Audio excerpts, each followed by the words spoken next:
Hello， 大家好，我是至尊宝。登入月球的人竟然比进入深海的人还要多，这句话就代表着进入深海其实是比登天还要难的，这是事实。因为世界上到过月球的人就有12个人，但到过海底最深处的却只有4个而已。在陆地上最高的地方是珠穆朗玛峰，海拔8849米，而地球海底当然也有最深的地方，它就是又危险又恐怖又神秘的马里亚纳海沟。这个海沟是位于太平洋马里亚纳群岛附近的一个深渊，它的地形结构呈现一个巨大的 V 字形，海沟最浅的地方就到了6000多米，而最深可以到达海平面以下11034米，就是目前人类发现海底最深的一个地方了。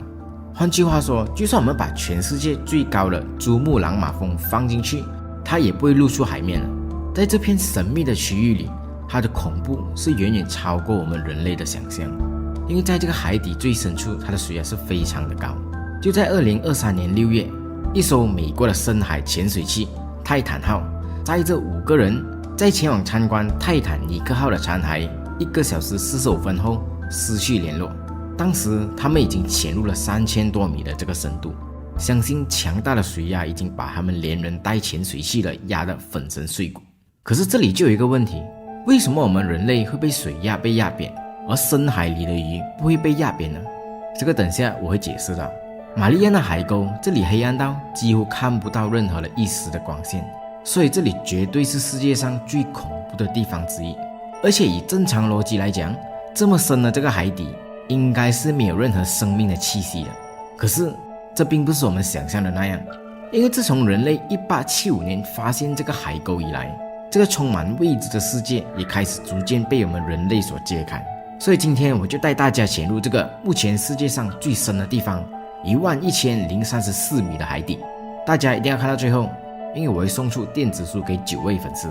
水下3米，我们人类游泳呢一般都是在这个深度，水下5.5米，这就是标准的奥林匹克跳水池的这个深度。海底10米，当潜水者到达这个深度的时候，它的氧气瓶中的压缩氮气会让潜水者有一种喝一杯鸡尾酒的感觉，这个现象就被称之为淡醉了。20米，海面下20米到30米左右的这个位置生长着大量的珊瑚礁，很多水生的植物都被发现是在这个深度生长的。接着我们下潜到60米，世界上最深的潜水游泳池迪拜深潜就是在60米的这个深度。它位于一个牡蛎壳形状的一个结构中，它的面积有1500平方米大，而它是用1400万的淡水淹没了一个现代的一个水下城市。里面有废弃的拱廊、图书馆还有公寓，你还可以在这个水下城市各种环境中拍摄你独特的水下婚纱照。另外水下还有各种娱乐设施，你可以在水下下象棋、打台桌或者桌上足球等。这个游泳池还安装了一套高压舱的这个设备，可以同时容纳12个人，所以一旦发生任何意外都可以及时进行急救。当然整个游泳池都装有了56个摄像头，还有其他的保护设备，以确保潜水人员的安全。我们继续下潜到70米，这个区域呢生活着世界上最大的鱼类鲸鲨，它的身体可以到20米的这个长度，身体的表面都散布着淡色的斑点以及纵横交错的淡色带，就好像棋盘的形状。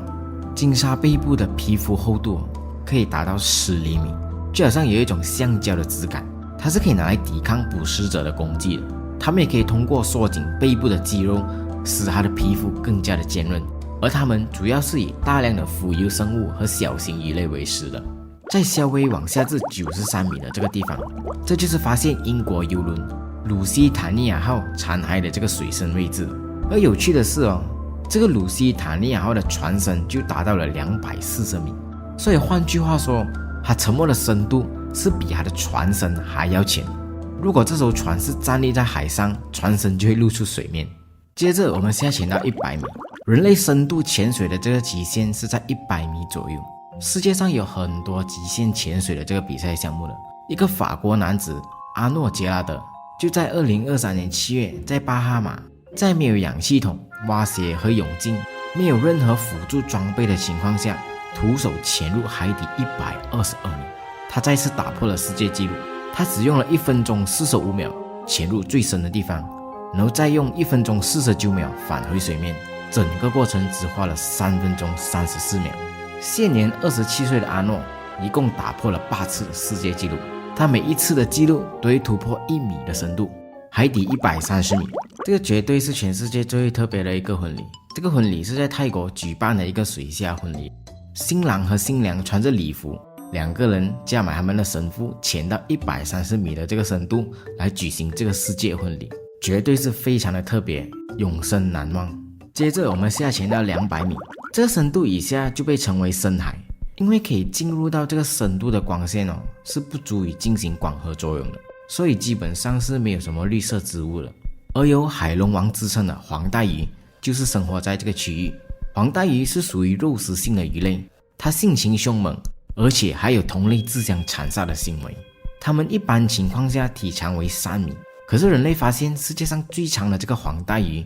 竟然有15米长，海底330米，这就是法国巴黎铁塔的高度。接着我们到332米，这个深度是2014年一个埃及的一个潜水员阿梅德加布尔创下的潜水世界纪录，准确的深度为332.35米。之前我们说的纪录是徒手潜水，就是没有任何装备的情况下的，而这项潜水纪录是有氧系统和完整装备的。阿梅德他其实原本的计划目标是350米的，可是当他潜到332米左右的时候，身体就开始失去知觉，大脑开始出现幻觉，所以他就被迫选择在这个深度结束他的挑战。其实在这个深度，水的压力是非常大的，就相当于有几百个成年人压在你身上，所以这绝对是对人类身体的一个极限挑战。阿梅德就是靠着一根绳子的帮助下，花了12分钟到达这个深度，可是他返回水面的时间却花了15个小时。因为如果从那么深的深度快速返回水面的话，很容易会导致减压病，体内的气体膨胀会导致神经被压迫，进而造成血液不循环，严重的话甚至会导致瘫痪。继续下潜到500米，这里就住着世界上最大的哺乳动物蓝鲸。蓝鲸最长可以到33米的这个体长，可以到180吨的重量。刚刚出生的蓝鲸宝宝都会比一头成年的大象还要重。在蓝鲸宝宝出世后的头7个月，都会每一天要喝上400升的母乳，并且每一天会增加90公斤的体重。海底508米，这是台北101的高度。接着我们到600米，这个深度就生活着一种透明的鱼，大鳍后缸鱼，也叫做管眼鱼，因为它的眼睛是管状的。管眼鱼通常是住在深海的这个地方，水面的阳光几乎是照不到这个海底的，所以都是漆黑一片。它们必须利用自己超级敏感的这个管状眼睛来寻找食物。它的这个眼睛可以转动，可以直接向前或者透过脑袋向上看，所以它是非常适合居住在这么漆黑的这个环境下的。接着我们到海底830米，这是世界上最高的建筑物迪拜的哈利法塔的高度。继续下潜到850米，帝王蟹就是生活在这个区域里，因为常年生活在这个深海，因此远离了污染。帝王蟹的这个肉质是非常的鲜美，营养也非常的丰富了。接着我们到900米，大王乌贼就是生活在这个区域里。大王乌贼的这个长度是可以到13米，最大的体重可以到275公斤，并且有10条的触手，每一条的触手都至少有10米的长度。它的触手上长着一排一排的大吸盘。大王乌贼有着巨大的眼睛，它的眼睛大概就是和一个篮球一样大，这就是为了让它可以在这么漆黑的海底捕抓食物的。电影《加勒比海盗》就出现过这样的大王乌贼。而大王乌贼的另外一个天敌抹香鲸同样也是在这个区域里活动了。抹香鲸通常会在深海中利用声呐定位大王乌贼。抹香鲸的这个体长可以到18米左右，而体重可以超过50吨。它的潜水能力极强，是潜水最长时间的一个哺乳动物。它随时可以下潜到2200米的这个海底，而在那里待了2个小时过后，才需要去水面呼一口气而已。而抹香鲸还会不定时的排出龙涎香。龙涎香是什么呢？龙涎香就是一个高级的香料，而且也是一个名贵的中药。它可以拿来治疗客喘气逆、心腹疼痛的这些症状。那为什么抹香鲸会排出这么珍贵的东西呢？其实经过科学家的研究，原来就是大王乌贼的口中有坚硬的角质颚和舌齿，很不容易消化，所以每次抹香鲸跟大王乌贼打了交过后，吃了大王乌贼它都很难消化，所以抹香鲸的肠道就会分泌出一种特殊的蜡状物，将这些不能消化的残骸包起来，所以慢慢的这就形成了龙涎香。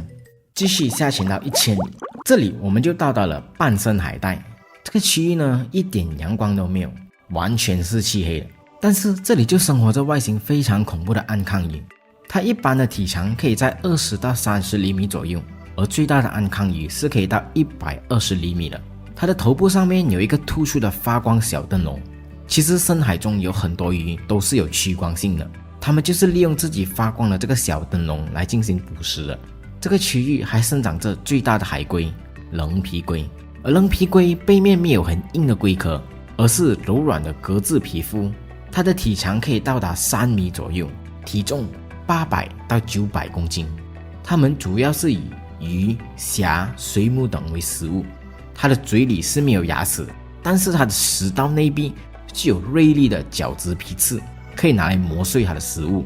接着我们到1200米，这个区域里就生活着一种非常丑陋的鱼，叫做水滴鱼。因为它长着一副忧伤的脸，所以它又被称之为忧伤鱼。水滴鱼呢，有着蝌蚪状的体型，还有张扭曲的丑脸，身体呈凝胶状，可以到达30厘米左右。而它真的曾经被评为世界上最丑的动物。接着我们下潜到1500米，这里生活着一种非常险恶的鱼，深海龙鱼。它有一个大头，又有很多又长又尖的獠牙，还有一个发光器，可是是长在下巴部位的。这个发光器也是拿来诱惑它的猎物的，因为它会等到它的猎物靠近它的时候，就用它的尖牙一口咬定它。估计好莱坞电影《毒液》的原型就是根据它来创造了。继续下潜到2000米，这个区域生活着一种很另类的鲨鱼幽灵鲨，但实际上它甚至也不是鲨鱼，而是一种银胶木类的鱼，是胶的祖先分类出来的软骨鱼类。它又被称之为活化石。它的身体上没有骨头，而是由软骨组成，身体呈黑紫色，外形其实是非常的奇特的。为了在这个漆黑一片的深海中发现猎物，幽灵鲨是没有发光体，可是它的头上具有敏感的受体，脸上有器官，负责捕抓其他动物的电场变化而进行捕食的。接着我们到3000米，这个区域有一种非常可爱的章鱼，小飞象章鱼。因为它的鳍长得很像大象的耳朵，所以我们就用迪士尼的小飞象来给它命名。它的体长可以到20厘米左右，皮肤光滑，肌肉松软，有2个小耳朵和一个长鼻子。它的身体呢都为半凝胶质，触手比较短小，全部伸展开来，像一个小雨伞的一个形状。这种章鱼主要是以小型的甲壳类动物为食的，而同样它的腕珠上也有发光的器官，主要是拿来吸引附近的小型甲壳类的动物，然后等它们靠近的时候去抓住它们，而当它们遇到什么危险的时候，也会通过这个发光来试图吓走这些不速之客的。接着我们下潜到3700米，这里就是最著名的泰坦尼克号沉船的这个深度。泰坦尼克号是1912年当时世界上体积最庞大、内部设施最豪华的客运轮船，它有着永不沉没的美誉。然而很不幸的是，在它第一次航行中就与一座冰山相撞，它的船体就被撞成2截，沉入大西洋了。而船上的2224名的船员和1517名的乘客全部都丧生了。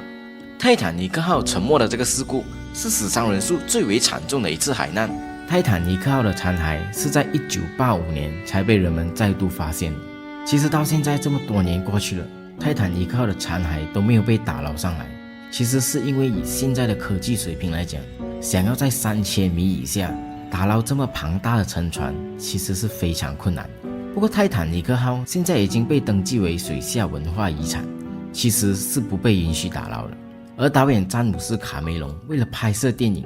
去海底参观这个泰坦尼克号的残骸，总共去了33次。接着我们下潜到4000米，这里就进入了深海带。这里不止黑暗，而且还很寒冷，因为这里的水温其实是接近冰点了，再加上可怕的压力，其实有很少生物可以生存在这里。不过就有一种智水母可以生存在这里。智水母是一小群外形类似于水母的海洋无脊椎动物。智水母的身体是呈中心对称的放射状。智水母的身体是半透明的，身体上面分布着8行的翅膀，翅膀上覆盖着像短短毛发一样的纤毛。尽管这些纤毛在不停的运动，其实智水母它并不擅长游泳，它只能靠着水流的能量随波逐流的前进。而多数的智水母都能发光，在深海里多数会发出浅蓝色或者浅绿色的光，而这就是所有动物能所发出最鲜艳最美丽的光之一了。我们继续下潜到5000米，这里生存着一个样子非常恐怖的鱼类，角膏体金眼鲷。因为它的牙齿特别的大，所以也叫做尖牙鱼。它的样子看起来非常的有威胁性，它那可怕的外表让它得到食人魔鱼这个称号。尽管它有凶猛的外表，但其实它对人类的危害是非常的小的，可以说甚至是没有的。它能长到15厘米左右，和其他鱼的大小差不多一样，但对于身体的比例来讲，这类的鱼是拥有最大的牙齿的。因为这里其余的食物是非常缺乏的，所以它们看到什么就吃什么，而它们多数的食物都是从上层的海洋落下来的。而接下来我们到6000米，这里就进入了超深海带。海绵就是生活在这个地方。海绵是最原始的多细胞动物，而6亿年前就已经生存在海洋里，而已经发展到1万多种海绵的品种，是世界上结构最简单的单细胞动物。而海绵的体型其实是有很多样的，小的不过几克，大的却可以重到45公斤，而最大的海绵阔度有 4.2 米长，而海绵的颜色同样是丰富多彩的。接着我们下潜到8152米，而这个深度是目前人类发现鱼类可以生存最深的地方，而这类鱼类就是马里亚纳狮子鱼。美国科学研究院宣布，在海底8152米深的这个地方拍摄到了生物，而这就成为了世界上拍摄到鱼类可以生存到最深的一个记录了。而在这里我就来解答为什么深海鱼是不会被压扁的呢？其实简单来讲，想要将一个物体压扁，外部的压力就必须要比内部的压力大，而我们人类的身体内都是可以容纳气体的空腔结构，好比如说我们的肺部都充满着满满的气体。在陆地上，我们体内的压力和外部的环境压力是一样的，可是海底的压力是远远大于陆地上的压力，而在我们体内压力没有改变的情况下，就会产生了压力差，而外部的压力就会把我们人类给压扁。而深海鱼类的生理特征在某些方面已经是与浅海鱼类是有很大的不同了。在几千米的深海中，那些鱼类的身体是很柔软的，它们的体内有着大量的体液，而这些体液主要的成分都是水，而且水是很难被压缩的，再加上特殊的细胞和组织结构，所以这就让它们能够抵抗深海中的压力。而且柔软的身体结构能够让它们在高压海水的挤压下依然能够保持身体不受损伤。其实深海中的鱼它不像浅海中的鱼那样有很大的鱼鳔，有些深海鱼甚至是没有鱼鳔的，所以体内的气体含量是非常的少，因为这样减少了压力差，让身体和海水都能够尽量保持压力的平衡。所以换句话说，浅海鱼是不会去到深海的，而深海鱼也一样不会到浅海的。我们继续下潜到10666米，在这里发现一个巨大的单细胞原生生物，它的体长达到了20厘米，这是一个非常原始的生物，该生物命名为巨型阿米巴虫，这是人类目前发现的真正意义上的单细胞生物。接着就到了海洋最深的地方，挑战者深渊11034米，位于马里亚纳海沟最深处。在如此黑暗的海底深处，长久以来人们一直都不相信会有生命的存在，直到1958年，苏联的一艘考察船上的科学家利用探测设备，在7000米左右的深处发现了生命存在的迹象。至此，越来越多的证明表明，马里亚纳海沟存在着大量的生命。其实除了细菌之外，还有各种各样的无脊椎动物和软体动物，并且在最深的地方很有可能还隐藏着我们从未见过的史前生物。为了找到足够的证据，在1960年，美国探险家唐纳德·沃尔森和瑞士探险家雅克·皮卡德在迪利亚斯特号潜艇的帮助下，用了整整5个小时，到了10916米的海底深处，他们成功到达了世界上最深的地方。就在这个海拔接近11000米的黑暗区域，他们下潜的过程充满了危险。靠近海底的水压其实是海平面气压的1000倍，而很不幸，在下潜的过程中出现了观察窗玻璃的破裂，因此他们只在海底待了20分钟就回到了岸上。他们观察到的一切都震惊了世人，下面其实不是一片死寂，而是充满了生命，包括长得像比目鱼的鱼以及白色的虾等等，在海底还覆盖着硅藻泥。团队对于这样的发现非常兴奋，深海没有生命的常规终于被打破了。这一发现在当时其实引起了全世界的轰动，这是人类第一次到达海底的最深处。直到50年后的2012年，导演詹姆斯·卡梅隆乘坐自己的深海挑战者号再一次探索马里亚纳海沟。他看到了没有阳光的世界里依然蔓延着微生物群。在一个没有阳光的世界里，他们必须依靠海底岩石中的化学物质为生，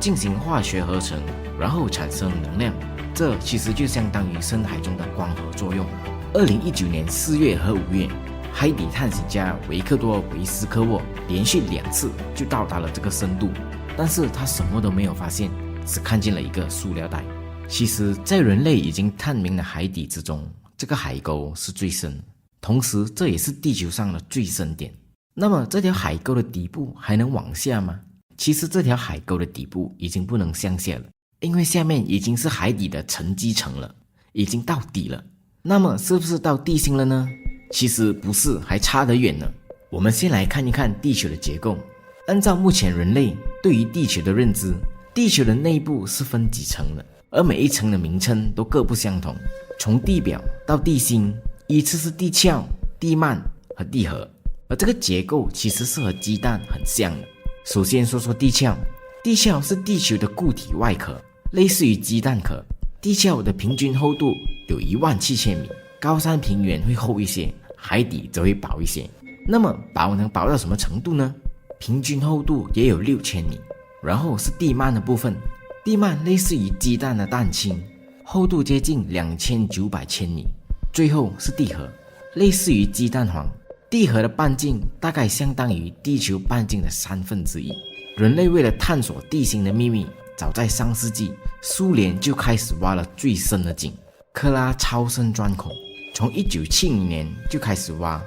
了足足22年，才挖到了12262米。虽然比马里亚纳海沟深一点，但是还是距离地心还远着呢。以人类目前的科技水平来讲，想要进入地心的部分其实是非常难的，因为那里有超大的强压还有高温度，而这些都对于钻机、钻头的材料有着超高的要求。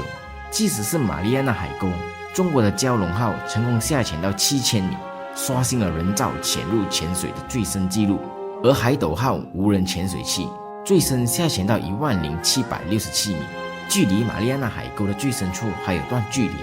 我们可以知道马里亚纳海沟很深，即使把世界上最高峰珠穆朗玛峰放进去，都还差3个迪拜塔的高度。所以在人类的认知中，这是个非常深的深度。但是即使再深，它也只属于地壳的部分，终究是个鸡蛋蛋壳般的存在，它连地心的边都还没碰到呢。所以那些认为马里亚纳海沟已经到了地心的人，其实是想太多了。美国对于马里亚纳海沟的环境进行过监测，发现了一个令人遗憾的事实：在这处人类难以涉及的领域内，居然存在着很多人类化工污染的成分。专家们指出，这些污染物都是通过生物链的足迹传递，渐渐堆垒于马里亚纳海沟的深处。它们给海洋生态系统带来的危害不容忽视。在这近几年，越来越多濒临绝种的珍稀动物。目前地球上拥有70多亿人口，听起来好像特别多，但是我们人类却只是地球上所有生物的冰山一角。绝大多数生物都是生活在海底里的。海洋很大，而地球上96%的水都是海水，表面的70%都被海洋所包围。而目前人类作为地球的统治者，其实对于海洋的了解是非常的少的。少到什么程度呢？据说不超过5%。美丽的海洋表面之下，其实是一个神秘的世界，可以说绝大部分的海底，人类是全然不知道的。最后想说一句，爱护地球的环境，是我们每个人应尽的义务和职责。好的，今天我们就到这里。喜欢这期内容的朋友，可以点赞、关注和分享。我们下个星期准时见，拜。